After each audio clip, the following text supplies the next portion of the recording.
Hello everyone, welcome to more Political Excess. This time, let's recap the primary results from Tuesday, June 14th. Now, not all of the totals are completely in. Something could change, but generally, the winners are known at this point. So let's go through this. I can't cover every race, but let's start in Maine, in the U.S. House, in the 2nd District. Former U.S. Rep. Bruce Poliquin, he did pull out that win. He will go up against Democrat Jared Golden in the fall, and it'll be a rematch of the 2018 race, where at first Poliquin was narrowly ahead, but after ranked choice voting, Jared Golden ended up slightly eclipsing him to take that seat. So that'll be a fun one to watch.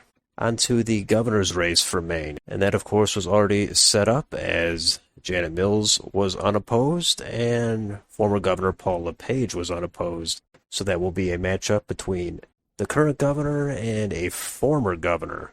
Definitely another fun one to be watching. Let's move on to Nevada in the House there, the 1st District. Incumbent Dina Titus did win her Democratic primary easily. And on the Republican side, this is the biggest shock of the night. The winner there is Mark Robertson, and he wasn't even one of the top 2 on the markets. So if you bet for Mark Robertson, you had a nice payout on that one. I'm not sure how he came out of nowhere to win it, but it's going to be him up against Dina Titus. It's going to be a close race in the general. In the 3rd District, it will be April Becker, the Republican, to go up against Susie Lee. And in the 4th District, Sam Peters, he is leading there to go up against Steve Horsford. On to the statewide races there, where there's no surprise. It'll be Steve Sisolak against Joe Lombardo, who won with almost 40% of the vote. In the U.S. Senate, no surprise there. It'll be Adam Laxalt up against incumbent Catherine Cortez Masto. I'll scroll through some of these other statewide races. Some of them were close. Some of these did not get all that much attention. But down here at the bottom, for Secretary of State for the Republicans, Jim Marchant, he is the winner there with about 37% of the vote. Over in North Dakota, in the House, both candidates there were unopposed, so there's nothing notable about any of that. The statewide races for North Dakota, there wasn't really anything shocking or surprising at all happening there. I'll scroll through these if you'd like to take a look at any of them. And then finally, in South Carolina, in the House, there was a close race there for the Republicans in the 1st District. Incumbent Nancy Mace did fend off a challenge from Katie Arrington, who was backed by Donald Trump.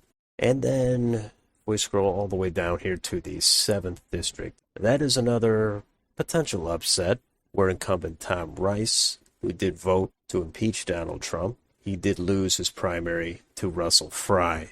Fry was able to secure the win without needing a runoff. So that is a notable result in that 7th District. And finally, in the statewide races for governor, the Democrats will have Joe Cunningham.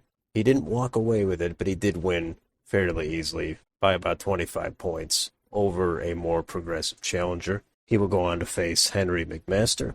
And the last one I want to mention here is for U.S. Senate and the Democratic primary. There is actually a very close 3-way race, and that will be going to a runoff. All 3 Democrats are at about 32 to 35% of the vote. So that's an interesting race relative to what it is.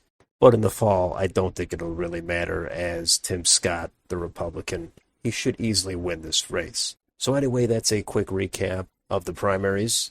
Let me know what you think of any of these races. Which one was the biggest upset? Let me know in the comments down below. If you enjoy this content, please like, share, and subscribe. Thank you for watching, and I'll see you on the next video.